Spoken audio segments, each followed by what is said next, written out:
is Behind the Games from newoverlords.com, where we seek creators of all kinds to find out what's behind our favorite games. With your hosts, Jeff and Seema. This is Behind the Games, and from our Midwest studio, I'm Jeff Illimek. And from our Northeast studio, I'm Seema. Today, we get to talk to a leader in the games industry, recognized recently in Forbes 30 Under 30 in Games, a producer at multiple studios, including PUBG, and now a development director at Maxis. Sarah Spiers, hello. Hey.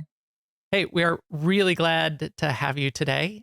You are a leader in the industry, and we'll talk about that a little bit in detail. But a couple of the other things I'm really excited to talk about is the key roles that you've had in a variety of studios in a couple different interesting places and a couple different sizes of studios that I think are interesting to talk about. You have a relatively unique role at Maxis with the makers of Sims, if everybody that doesn't ping in your mind instantly. Mm-hmm. And maybe we'll talk a tiny bit about the Sims, because I have been playing it lately to refresh myself, although I've played it many times over the years. But you're also a leader in the games industry and do work with International Game Developers Association, IGDA. And if you're a game dev, you know what that is. With all of that put together, the breadth of what we could talk about today is pretty big. But I'm interested to hear from you, just to kick it off, how you got into all of this and where that all started. Sure. I feel like my story isn't that exciting, but also I know every single person says that. So I didn't actually want to go into games at all as a kid.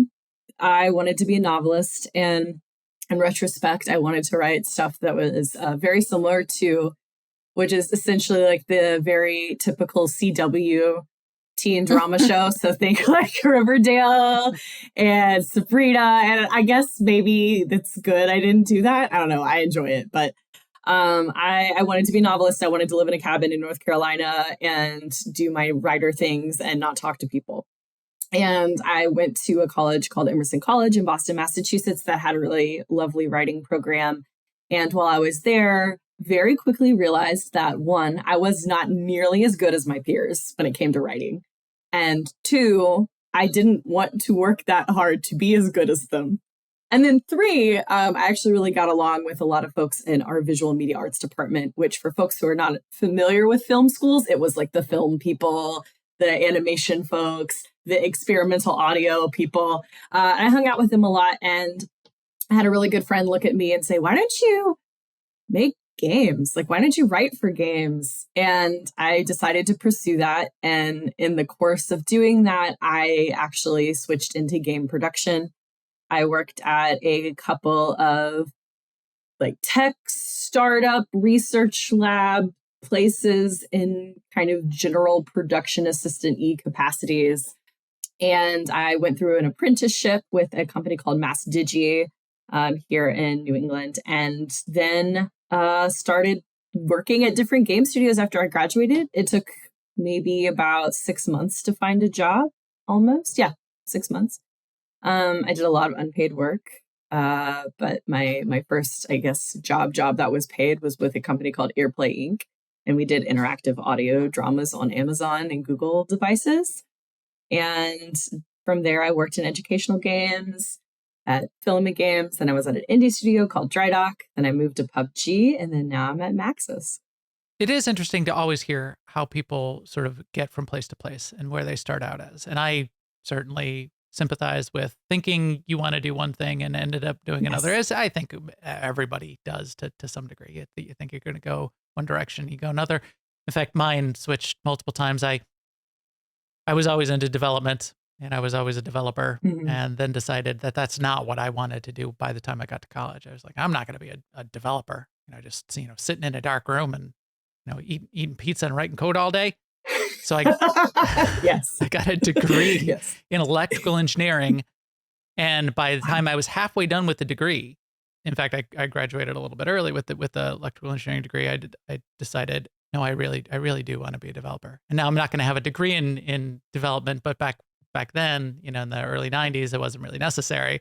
So I went and did development, and I went to work for Microsoft, and and did a whole bunch of meandering after that. But I the vision of what you think, and then meeting the real world and the way things are, you can sort of put together what you're actually strong at, what you're talented, what your talents are, and double down on those strengths. And it sounds like you really have. I mean, that kind of creative. It sounded like whoever gave you the advice to go look at games, if you have that sort of creative spark and the narrative, you understand narrative and design, and you are creative and produce, and you can write, games is such a great place to land that. And there's so much really of that you can go there. Yeah. I will say I was really lucky because I love the kind of work that I'm doing. I know there are a lot of people who don't necessarily have a job that they love that also can like provide. So I'm very fortunate in that I wound up finding a discipline that worked for me. And that is, I can leave if I need to and be okay in other industries. We always need a project manager somewhere.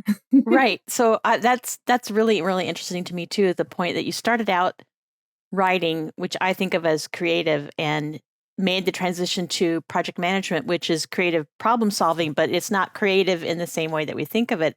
Was that a big jump, or was it natural? You just slid into it because that's how you are, or? Well, people who've known me for a really long time were probably very surprised I went into production, because as not a child, but as a teen, I was like, I don't like planning. I just do what I need to do. I very much was the kid that did my stuff last minute and chaotic neutral. Mm-hmm.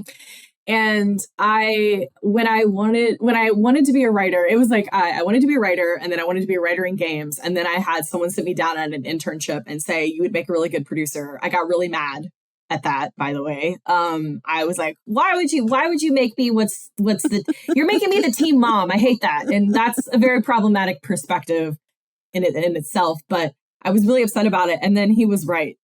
I was really good. Which is even worse. He was right. And I just was like, you know what? Fine. And then I just leaned into it. And I still write to this day, but for me and my friends. And sure, like that's where I kind of get that creative outlet out, but there's no pressure to be good, which is great. And I think that works for me. I can be really bad at writing, but have a good time. Well, that's interesting. I don't think we'll have time right now, but now I'm curious. Now I want to I want to subscribe to your newsletter. I want samples of the writing. It's all hidden away on Archive of Our Own. Yeah, so maybe one day I'll release it. I have a really important question though about your novelist dream, which is, in your cabin in North Carolina, did you also have 2 golden retrievers that would sleep at your feet while you were writing and drinking a cup of coffee? Oh, very close. I wanted multiple cats and then a Doberman. Go figure. Yes. I love it. Yeah, I wanted to quite literally have a cabin, go outside and see the mountains and be inspired, and then come back and then write like a gazillion words and then be like, yeah, best-selling novel, mom's so proud. Right. Now you might take a phone call or two from your agent telling you how much money was coming in. But other than that, no. I've never had that dream either. I know nothing about it. Yeah. Oh, it's such a great one. And I know there are people out there living that dream, and I'm so excited for them because it was never going to happen for me. Yeah. And that's okay. Right. An interesting thing also, since you didn't end up in the mountains in a cabin, you did end up in a couple interesting places around the country that I thought was interesting to talk about, especially since part of it was in my backyard. You were in the Midwest for a little while in games, including PUBG, which I didn't realize was in the Midwest until we started talking. I didn't look up where they were based. Now you're back in the East Coast. You're back in that area. But talk about that. Talk about the gaming in the Midwest versus gaming in the East, and sort of what your perspective is on geography and studios. Oh, wow. So I went to Madison, Wisconsin because I could not find a job in Boston. I don't really know, or I don't quite remember the state of the industry in Boston at the time.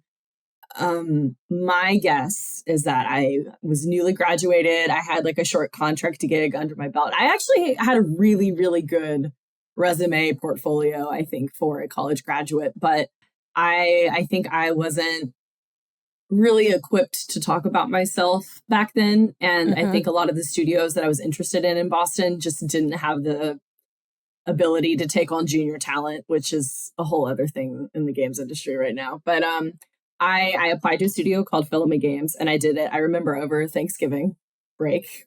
I had no job during Thanksgiving. And I was like, I don't know. And I got it. And so they asked me to move out to Madison. And the attitude there is so different. And I guess maybe the folks who are in Boston might laugh at me because my perspective of the Boston industry was very flavored by me trying to hustle. Because I always viewed kind of New England as very busy and bustling, and everyone has a place to go. Like I used to go out and get coffee with people, and we'd walk around and have our meetings as like coffee meetings.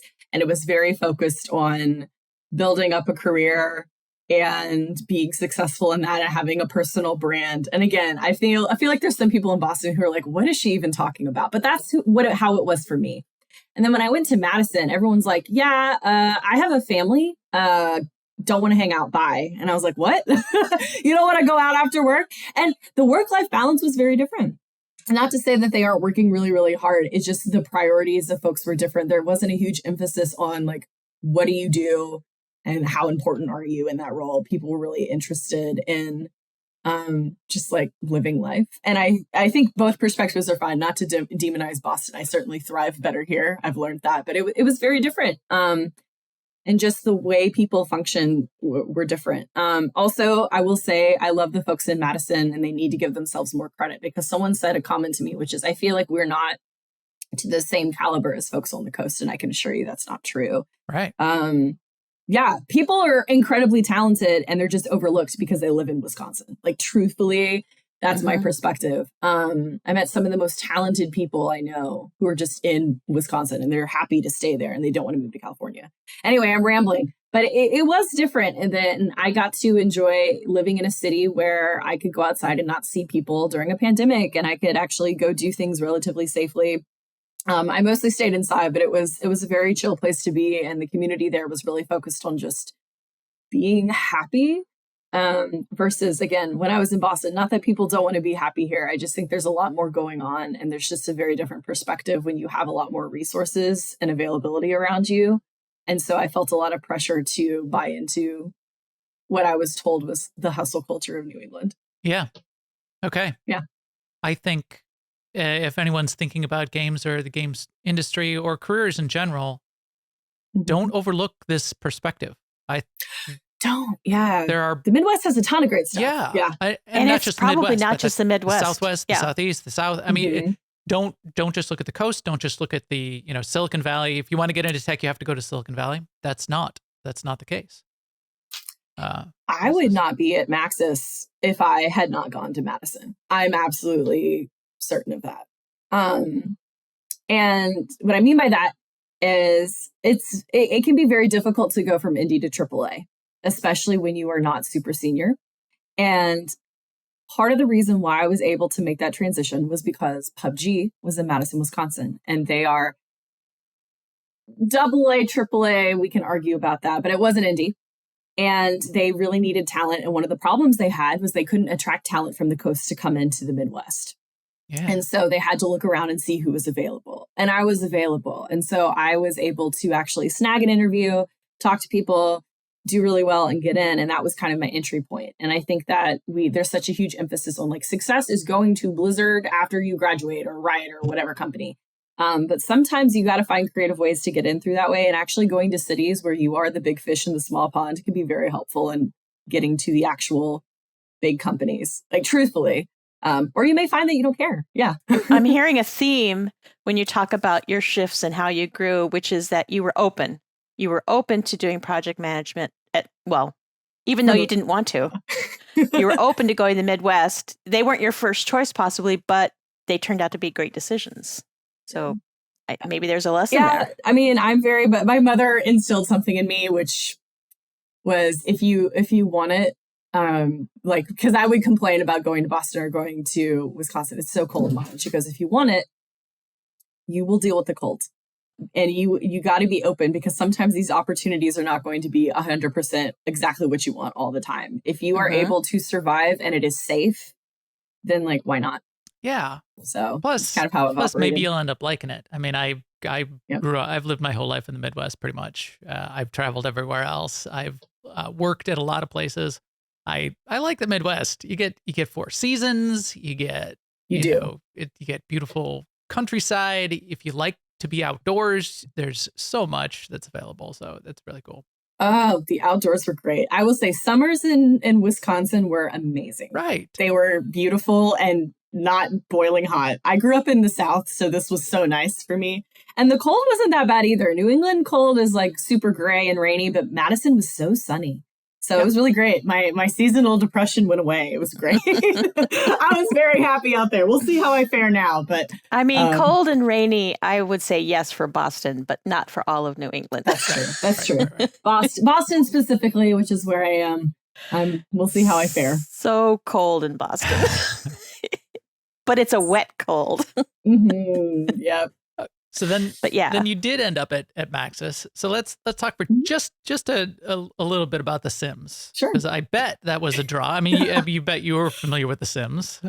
Oh, Sims is what got me into games. Okay. Because my mom had the original Sims, and I think she had recreated us, and she didn't want me to know because I was a child. And she wouldn't let me play also because like you can woohoo in the game, and I was like a child, and I don't think she wanted to deal with that. And I would secretly play her save file, and I think she had to have known. She had to have known. You can't just like save at a certain part. It just or like save different saves and go back to one. I mean, right. She had to have known. And I loved it. I fell in love with that game. I was really bad at The Sims, like the original one, but I loved it. I played Sim Safari, Sim like the skyscraper game, Sim City. Very bad at all of them. Everyone died all the time, but I had a good time. It was good. It sounds like you had a really cool mom. That's a good starting place. She is very cool. She won't admit it, but she is. That's excellent. So I played Sims over the years. I played it quite a bit. Really long time ago, probably like 10 years ago was the last time I played it a lot. I started playing it again the last couple of weeks after we started talking again and wanted to catch back up with Sims 4. And now looking at it through the lens of game design and what kind of game it is and the like genre, it's a game, a leading game in many categories. You know, it's definitely a game that's out there that I think probably is inspiring to lots and lots of other games and lots of indie studios. Because I see inspiration from Sims in games like Stardew Valley, which is pretty direct. You know, you could see that. You've got people, you got the things going on. But I also see inspiration in games like the survival genre. A game like you could V Rising. You know, you've got these new survival games, or even the sci-fi survival games. I play a lot of survival games, and when I started playing The Sims and approached it almost kind of from that perspective, I felt a lot of that. You've got like the meters that you're trying to manage. You've got resources you're trying to build up. You've got objectives that you're trying to achieve. So there's that going on. There's building. There's you could build the house and the sort of the architecture and the expand. There's the sort of like the dating sim aspect of it. You know, there's that. There's just so much packed into there. I can see there being a lot of opportunity within that kind of genre and what Sims is today to expand. And a lot of directions I think that The Sims could end up going as well. And I think that gets a little bit to your role, and we won't talk about the confidential stuff of your role, but why don't we describe your role because I think it's fascinating, and I think The Sims is a great platform for the kind of role that you have. Sure. So I am technically in research and development, and I know that means a million things depending on where you go, but I specifically work with our engineering team, and we are quite literally researching and developing, you know, what is The Sims? What can The Sims be? And my day-to-day is kind of like half project management, half people management. So I am helping us figure out, you know, what kind of resources do we need to be able to do the kind of research we're doing, as well as what kind of, you know, opportunities do we need to give folks so they feel fulfilled at the company and so they feel like they're growing and that their work is meaningful, not just to what the business goals are, but what their personal goals are. Yeah. And it's a really fun job. I mean, I've been there 90 days, so maybe ask me in like a year, but I in the first 90 days, I've had a really good time. It's everything I could have wanted. It combines my love of project management with people in a way that I haven't been able to do at other jobs. That area of research, I think, is something that probably a lot of people, again, not familiar with actually developing games, not coming from inside a studio, especially, it more exists in the AAA space. The indie studios might be inspired by something that a spark of research or a spark of R&D, which spins them off in a direction. But the idea that a AAA studio would dedicate teams to be looking out, looking ahead, looking at what's next, what's going to be coming in 3, 5, 10 years, and what might that mean to us is really, really interesting. I come from enterprise development. I come from, big firms like Accenture most recently, and research and development is certainly key to advancing business software and advancing industry software, and games is an industry. And the kinds of technologies, the leading edge tech that you can apply into games is where a lot of the most exciting digital technology lands first in some really fun ways.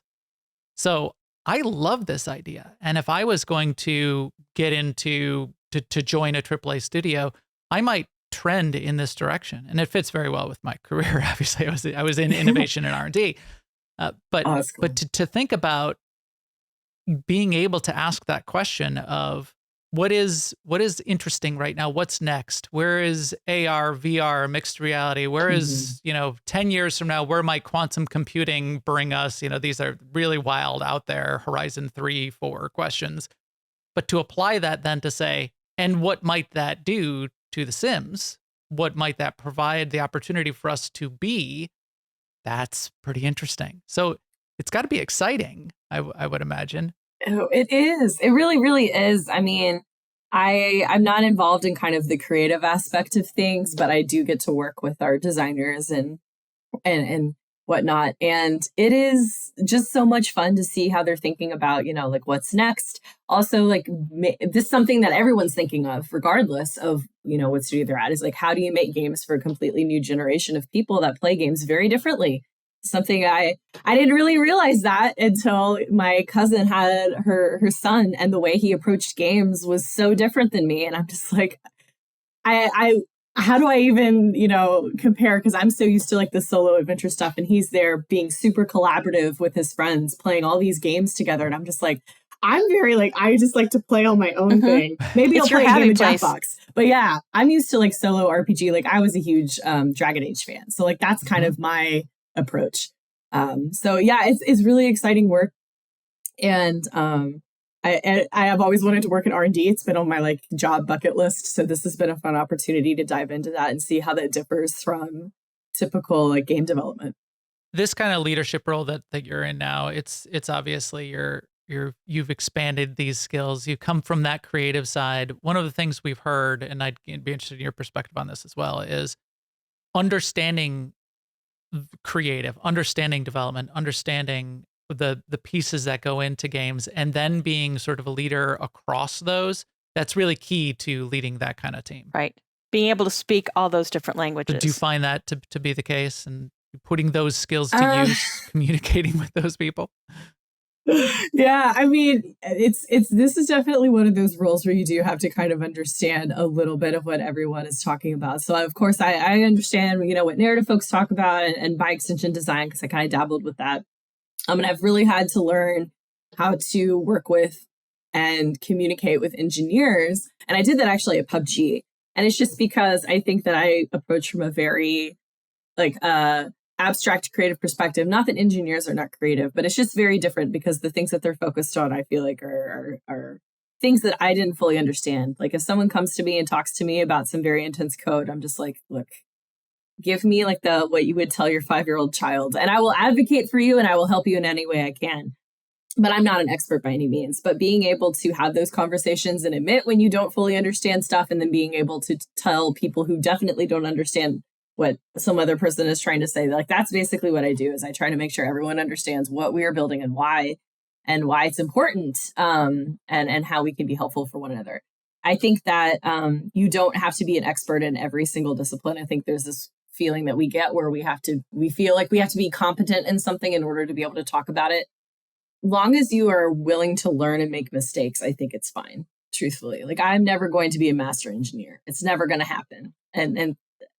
But I can talk to folks and make sure that they feel heard and supported by other members of the team. Yeah, I think that's really key. I think that idea of being able to talk to the different teams, being able then to be that bridge of communication.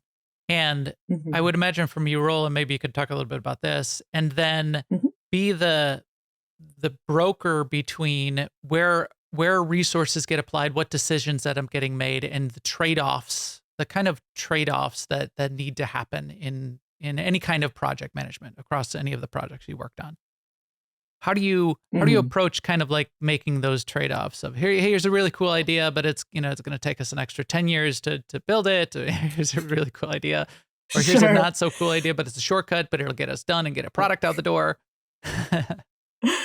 So this is where EA is different. Although I've seen more studios do this now. So at EA, we have development directors, which is my role, and then we have producers, and they're kind of two sides of the same coin. They both come out of game production, like typical game production. And together, we work to figure that out and answer that question. So the best way to describe the difference would be producers think about the what and the why. So what are we building? Why are we building it? What is the priority for that? And they're thinking about it from like the user perspective. They are disseminating information from leadership about like what kind of projects we want to make. And then my job is to work with the producers to be like, here's what's realistic. Here is what our business goals are as a company, and here's how they tie together. And I make sure everyone understands. And so we'll sit down and have conversations where it's like, hey, I know you want this feature to happen, right? But we're going to have to give up something. And ultimately, you as the producer can pick what that is. I can make suggestions based off of what I think our team is strong at or what kind of resources, we have available. But ultimately, it's a conversation. Before that, though, like at PUBG, I'd make that call with our leads. And so we'd sit down and have a conversation about what we thought was most important. I'd also have, estimates on how long things would take. It's kind of the same. I just would be both people in that instance, which can be very difficult depending on where you work. No, but that idea of being both people, and we've experienced this as we've talked to various kinds of studios, and I think everyone could sort of imagine it. The smaller the studio, the more of the roles that get collapsed into fewer number of people. Right. The bigger the studio, the more opportunity to separate those roles, have people wear fewer hats, but in doing that, have a much more a much smoother operation of being able to make a team really work and to make a big team work and to be able to get big things done. And you can't get those really, really big things done without that level of organization. So your description of producer versus director, I think is very salient and a good thing for people to understand if they're trying to get into deciding where they might want to apply their skills. I'm familiar with that from a product development perspective, and I've also heard it called program management and product management, where product management is kind of the producer. It's what is the vision, what is the product, customer centric, what are we trying to build, and the program is, well, what are the trade-offs? What resources do we have? How are we going to apply it? Do we actually want to get a product out the door ever, or just develop for forever? Is it important? Yeah. We can all think of studios out there in the marketplace that probably could use a little more program management to actually get a product out the door.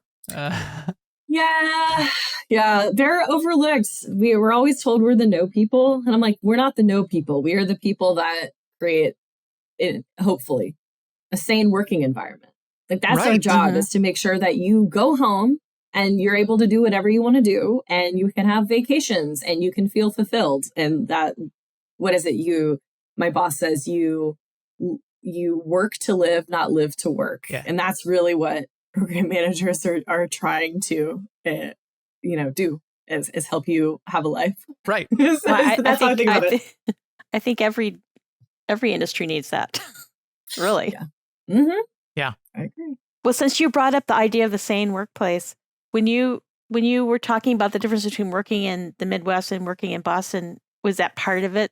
That sort of crunch atmosphere, or is that like a bad way of looking at it? No, I mean, I think it's hard to say, because when I was in Boston, I was working at mostly like really early stage startup-y kind of places, which naturally have, well, Constant not naturally, crunch. but yeah, it's tough. It's not for the faint of heart. I think that there's a lot of freedom and coolness to doing something really different, but it comes at the consequence of you doing all the things.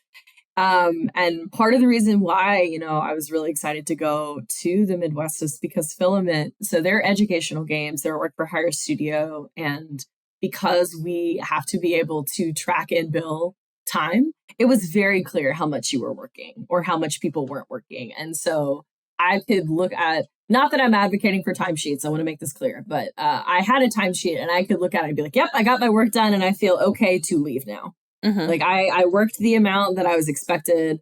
I'm not, working 50 hours a week. Like I can move on. And it was very helpful for that. And I think that helped me develop the ability to feel like I could say no to working extra later in life. I will say some weeks I work more than 40 and some weeks I work less than 40, and it all balances out at the end. And then I know some places are doing the 4-day week too, which is amazing, and I want to see more of that, but that's another conversation. But yeah, it's the work-life balance. I think it's more studio dependent than it is location dependent. Okay, but I think that's great. Yeah, I would say that there are probably more high-tech startups probably on the coast than maybe in the Midwest. Maybe there aren't. I don't know.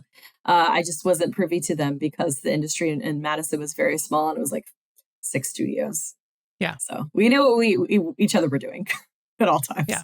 And you do get concentrations of studios or tech or industries across all industries. Mm-hmm. You do get concentrations because people end up living there, and people switch roles and jobs their entire career, and they go back and forth. They jump to their competitor, and then they come back, and everybody knows everybody, and you do tend to get that. So I don't want to discount that if anyone is in Boston or is in LA.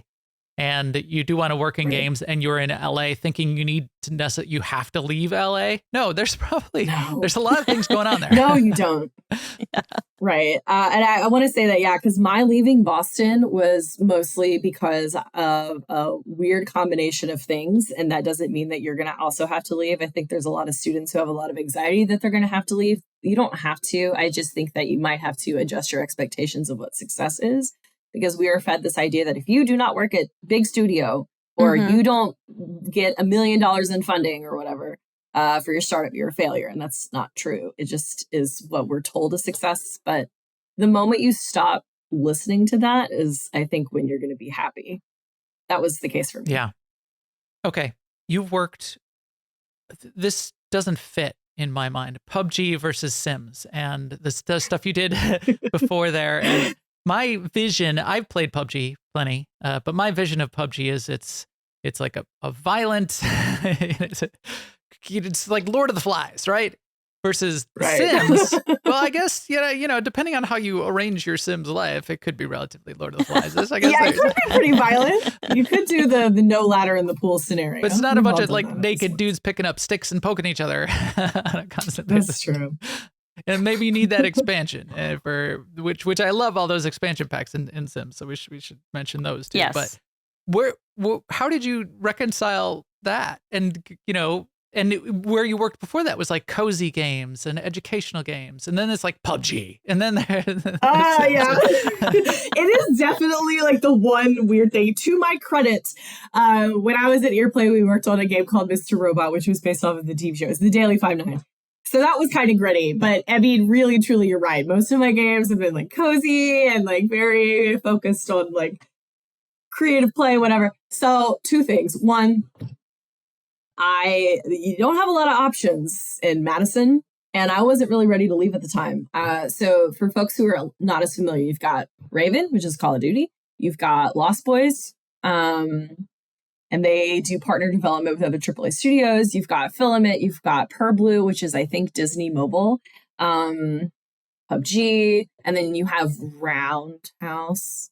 If it might be Roadhouse, I think it's Roundhouse, which is Zenimax. And those are like the big ones. There's some little indies and other educational stuff too that I'm not naming, and I'm sorry. But I just was like, this is okay. I was actually reached out to by a recruiter that said, hey, we'd really like to talk to you.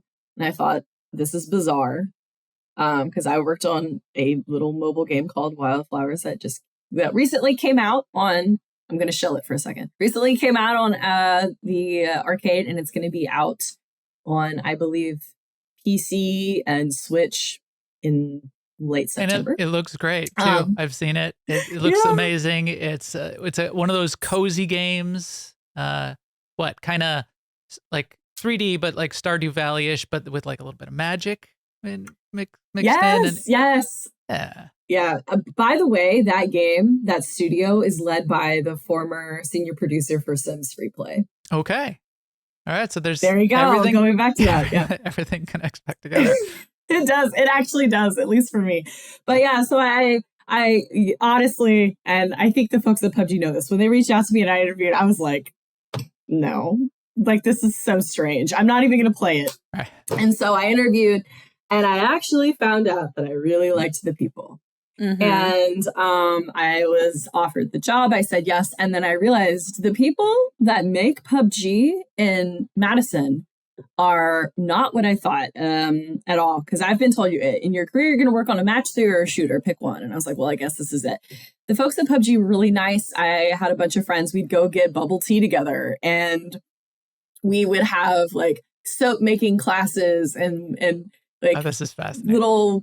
I know. And like, it was our admin group that kind of put this together. And of course I was friends with them. So it was all the things we wanted to do. We like had a spell jar class and like, we also had a bubble tea making class and like a little murder mystery dinner virtual event. Like, it was very different than what I thought it was going to be. I really thought I was going to walk into like the bro zone. Right. No. Mm-hmm.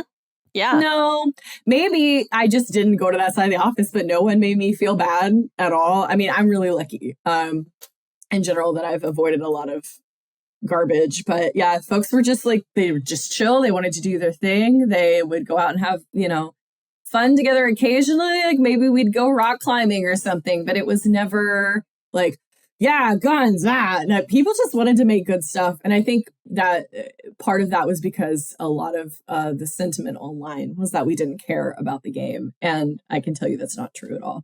Right. People do care. We're not all just laughing and going, ha you have to do whatever we want you to do.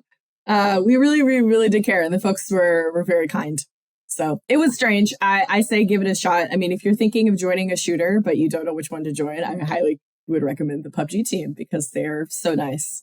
So again, another example of where you were open to something different that you had previously thought wasn't on your list. Yeah, that's now that you're saying this, that's basically been the theme of my life is, well, I guess I hate saying YOLO because that's not really, but that's kind of it in some ways. As I've gotten further in my career, I'm just like, why not? Let's see what happens. I'm one of those people that will sometimes, please do not use this as an opportunity to sell me things on LinkedIn, but sometimes I will entertain conversations I get from DMs. So maybe I shouldn't have said that, but I've had some really great combos and made friends that way. Please don't sell me things, but I very much will do that. I'll read every email that comes through. I'm really bad at responding to people sometimes, but I think being open and not having this very set idea of what, again, success looks like is very helpful and leads you to really cool places. I wanted to work at Maxis for my entire career, and I'm finally here. And instead of being upset that I took 7 years to get there, I'm excited that after 7 years, I got here. Yeah. Yeah, absolutely. That's So a couple things there. Gaming and game development is a professional industry. And I think we're really learning that every person we talk to, and everyone is passionate about the products that they make. So there's a huge disconnect, I feel, but it's mostly just with the loudmouths in the communities and then the forums. But there's a disconnect between what people think the studio is like, and what they think developers are like, and what they think that is going on behind the scenes, and what's actually going on behind the scenes. There's also a disconnect between the vision of what a game dev is and what a game studio is, and how professional a lot of these organizations are. There are problems, but there are problems in every industry, and there's a lot of work, very professional work, to try to fix those problems. I love hearing this perspective on the PUBG studio, because again, it reminds me to never even of my own conceptions of what might be happening, to put those aside and understand that these are real people and they're professionals and they're making a product, and it can be a product that's fun and competitive and gritty and sweaty, and that's fine. And they can be really good at it, and they can bring lots of diverse perspectives into building that. But that doesn't mean that that's what they're doing in their office. They're not, running around with shirts off and, shooting each other with Nerf guns all day. Although there's nothing wrong with that. Let's be clear. So that's excellent to hear. I would imagine that it's not at Maxis, the people working on Sims are a pretty diverse group. So what what does that look like? What's sort of what do your teams look like at Maxis, and where do people draw on inspiration and that kind of Sure. Thing? So oh gosh, I wish I so we had a presentation that kind of talks about this. So if you go on the EA website, they have a breakdown in demographics, I think, in the United States of people that are hired. I think it's EA, not just Maxis, but Maxis in particular is really dedicated to diversity, equity, inclusion, and building safe workplace practices. Like, for instance, my boss is actually the global chair of Somos, which is an ERG for Latinx folks.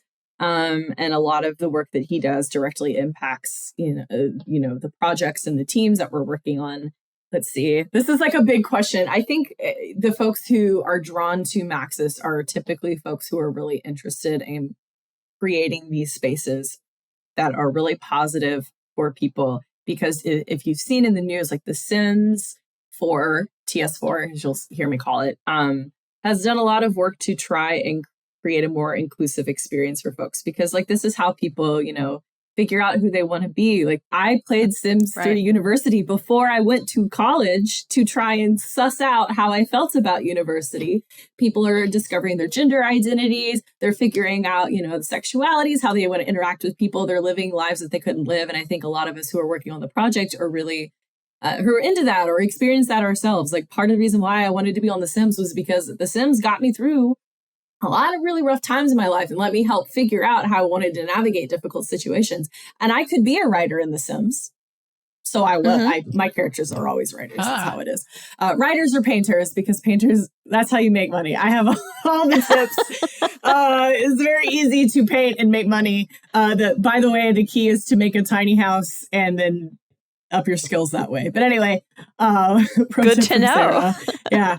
But I think people are really drawn to that. And then again, our roles as DDs specifically is to create a psychologically safe space for everyone. And so we actually go through tons of training on being managers. We have an online course. We have like a 6-week online in what am I trying to say? Not in person, but like a live workshops that we do. Then we have monthly specialized topics that we do. And we're regularly evaluated by our direct reports and our peers to make sure that we're creating a safe space for folks. And when we're recruiting, we really work with our talent team to say, hey, we're open to people with unusual backgrounds. Like, you don't need to be like, I went to this game studio and then that game studio and then that game studio. We have people coming in from other industries or who took a really long break to take care of their family. We value that everyone's experiences help them create a better product.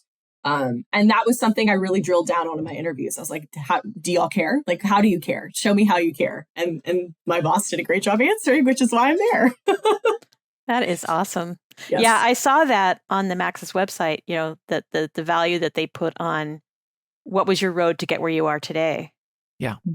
A varied road. Yeah. And that's important in the industry. And I think we're hearing a lot of that. Any of the management that we end up talking to, Hector was a great example at IO Interactive, valuing the diversity, valuing a professional environment, valuing bringing people together with multiple perspectives to make a better product, because it makes better stuff.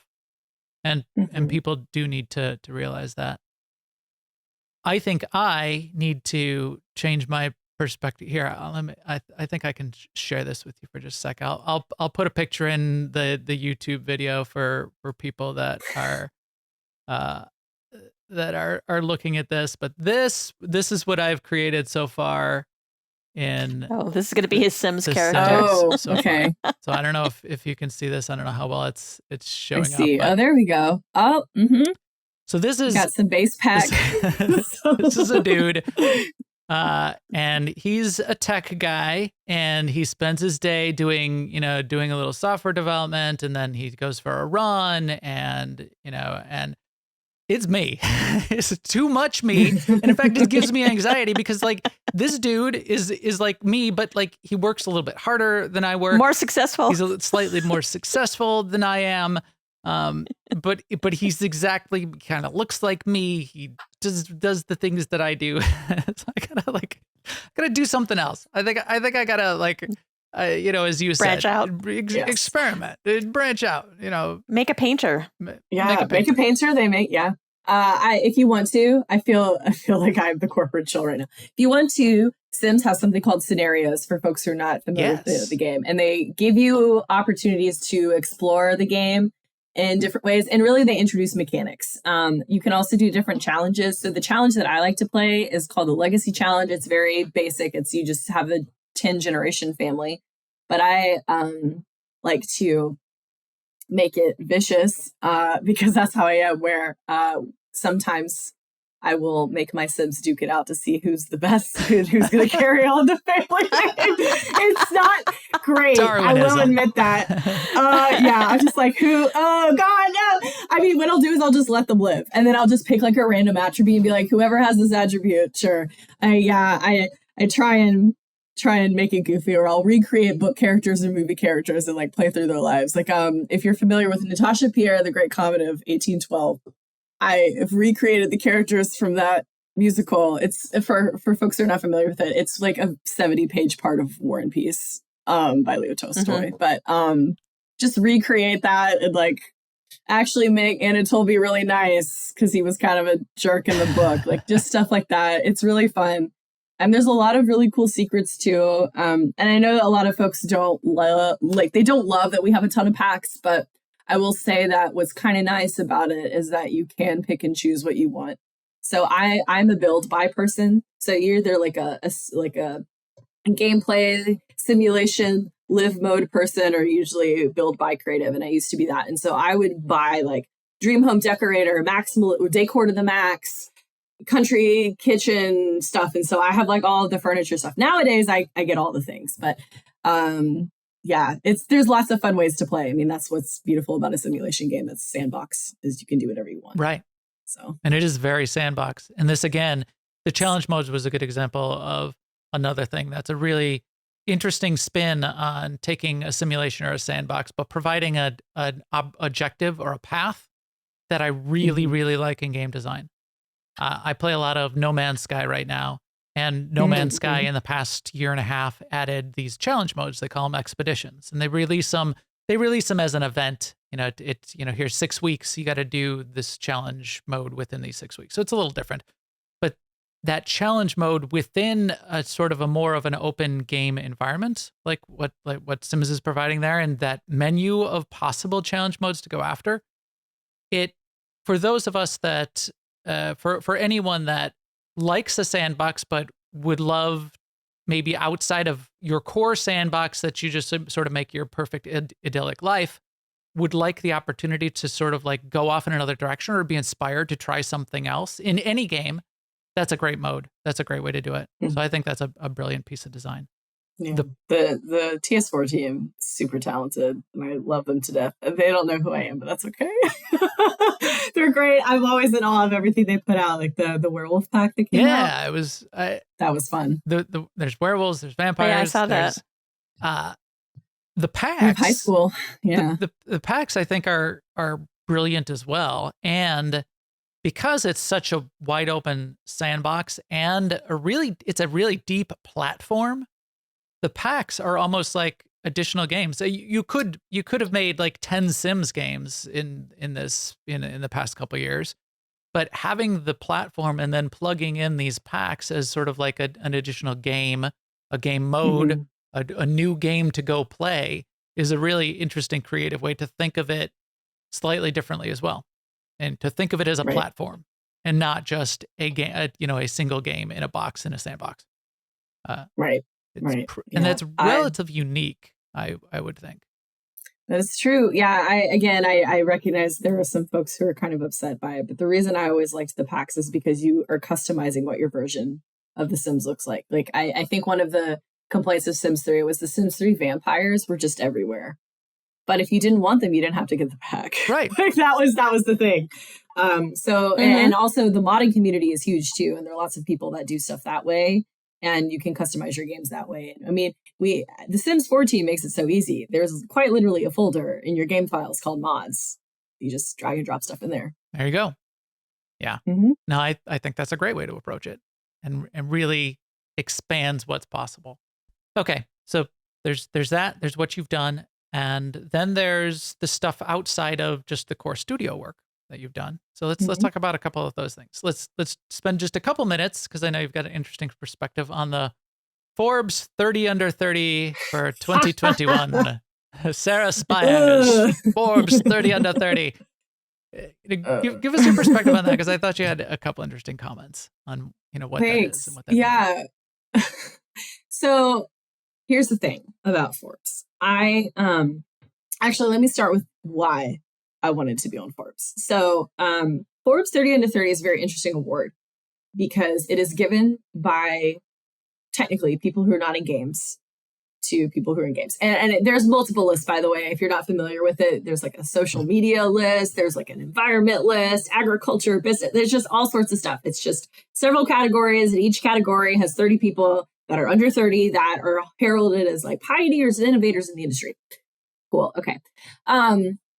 I wanted to get into Forbes 30 under 30 because in 2015, I had seen a therapist and I told him that I wanted to do it. And he's like, oh, that's really difficult. I wouldn't make that like a goal of yours. And I did the equivalent and hold my beer. And I was like, wait, actually. So I was like a Forbes under 30 scholar, and I basically I didn't live my life for Forbes. Like I forgot about it for several years after that. And then a friend of mine got into Forbes and I was like, wait, this is a thing?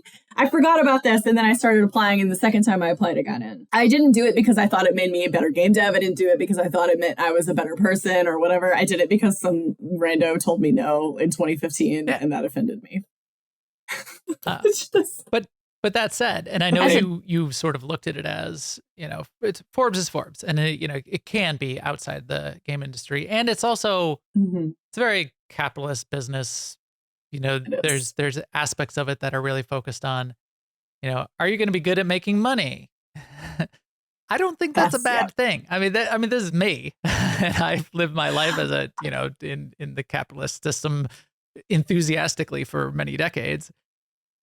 That puts food on the table and keeps developers employed, and is not a bad aspect of really making a healthy industry where we then, as consumers of games, get to have a vibrant set of games that come to us.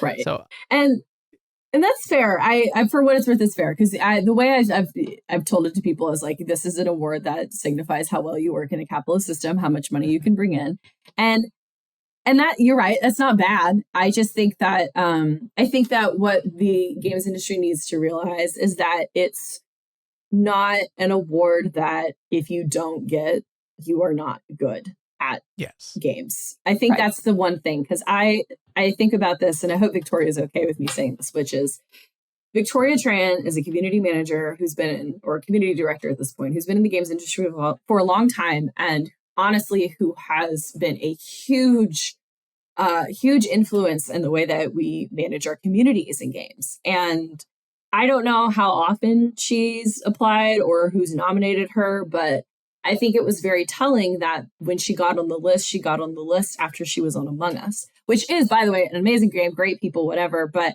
It was when she got on with like a bigger name. And I think that that's what rubs people the wrong way. Is there are tons of amazing game developers who have a lot of potential who work in indie, and they are pretty much not going to get that same kind of recognition. Truthfully, if you look at the Forbes 30 under 30 games list, it's like Riot, Niantic, PUBG, Krafton, and like some like gaming companies that have done really well. And like that's I think the issue that people really struggle with is that it doesn't necessarily recognize the smaller folks. And my response to that is again,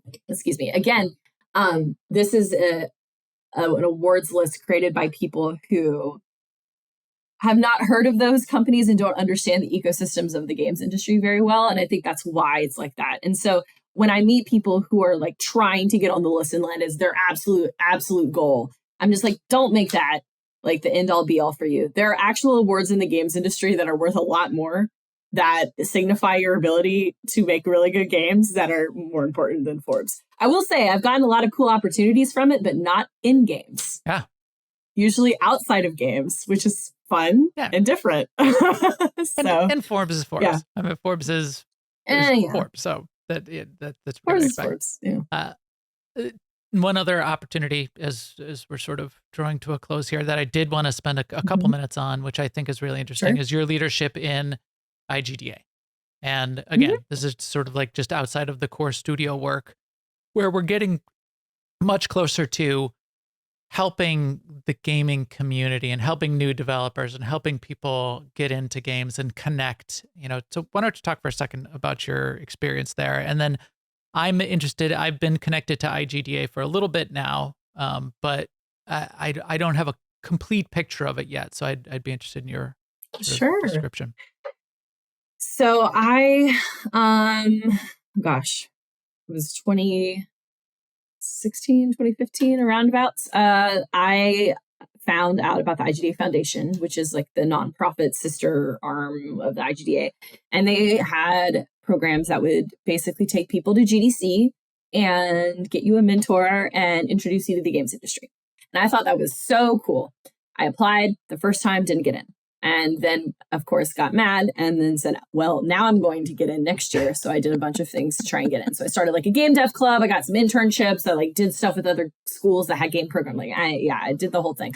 My whole thing is I try way too hard. And I got in actually 2 of the programs and had to pick one, which was really cool. I got into the IGDA Scholars Program and the Women in Games Ambassadors Program, which is now labeled Velocity and has kind of changed form since. And I'll talk about that in a moment. But got into Scholars, went into the program, had a really good time, made really great friends. Went to GDC, was like, yeah, I want to be in games. This is cool. I actually showed a game while I was at GDC at the same time. It was a lot. And then I became a coordinator for the Scholars Program because the team changed after I left. So we had like a program director and 2 coordinators. So they all left and I joined, and my friend Oleg also joined, and he was the director. And we ran the Scholars Program for a couple of years. And then after that, COVID happened, and we had a new executive director, Nicanor, and we completely like shut down. We had no idea what we were going to do because our whole entire like program was you take people from all over the world, you fly them to America for GDC, and during a pandemic, that wasn't going to happen. Right. And so I was asked by the executive director, Nika, and our chair at the time, Luke, to step up and create a virtual program. And I don't know why they picked me. I think it's because I networked really well in the org, for what it's worth. And I like to think I was pretty good at what I did. And I created an online program for us, and that turned into the virtual exchange. And so since then, I started running all of our online programs while I had a full-time job. I want to point that out to folks. I ran like a prototype program and scholarship programs and game jam stuff. We contracted out a lot of people. I helped build up the structure of the org. And then now, I served as the interim executive director for a while too, which was an experience, by the way. I was so unequipped. The board is the best board I've ever met. I mean, I love them to death and they supported me, but I knew very quickly I was not meant to be an executive director in this part of my life. Maybe in the future, but not right now.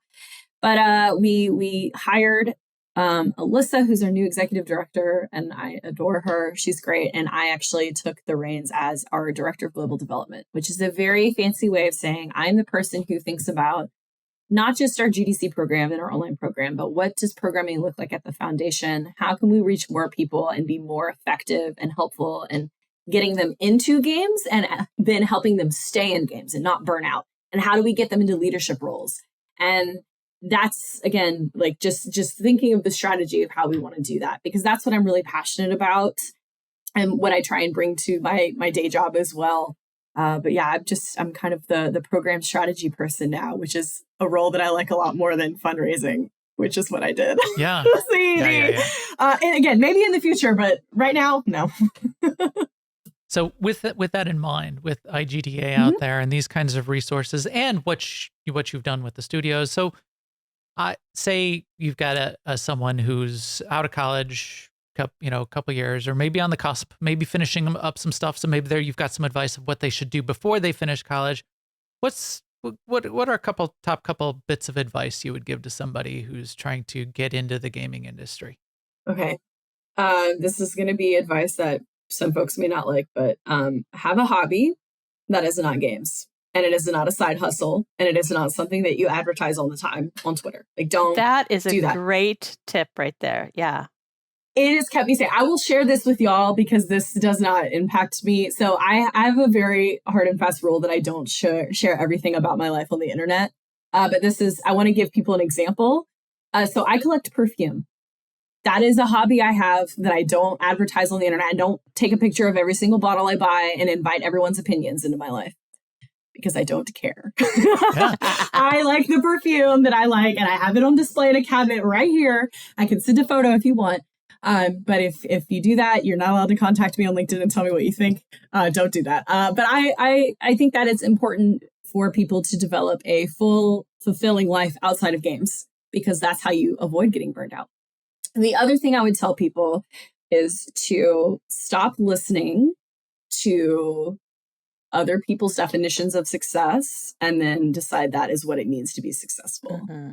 I tell people all the time, do not look at your industry heroes and think of them as the roadmap, because they aren't. People who got into games 10 years ago are not going to be like their journey is not going to be your journey. Like people who ask me how I got into games now, like if you ask me, I'm like, don't use me as the roadmap because you might have actually gone to a game school and your experience is going to be different.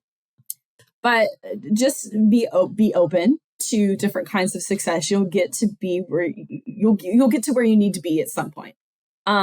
The other thing I want to tell people is that, and I guess this isn't really advice into getting into games, but it's just general advice.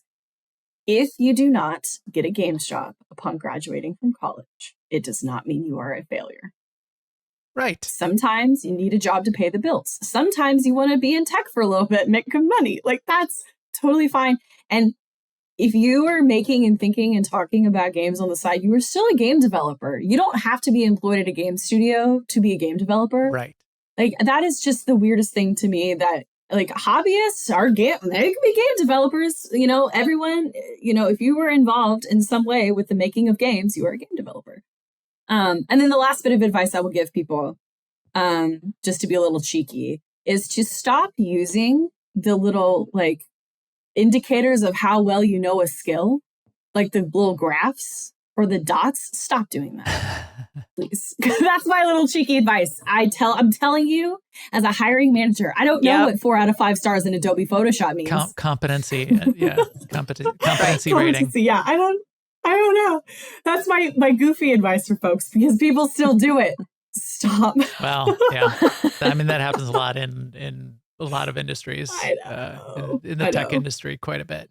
What's your Well, you need to increase your competencies and your strengths and shore up your weaknesses and blah. Okay. But it's arbitrary. It's imaginary. It's what's a 4? What's a 5? Everyone's standards are different too, by the way. Like that's the other thing I have to remind people, is a 4 out of 5 for you may be like a 7 out of 5 for someone else. Right. Take pride in the things you create and use that use both your fulfillment of what you've done and the evidence of that output is really what a hiring manager is going to use, the evidence of behaviors that are going to make sense for our company. If you and can I'll just add, as someone who's done a lot of hiring also, if a hiring manager gives you advice, take it. Yes. Yeah.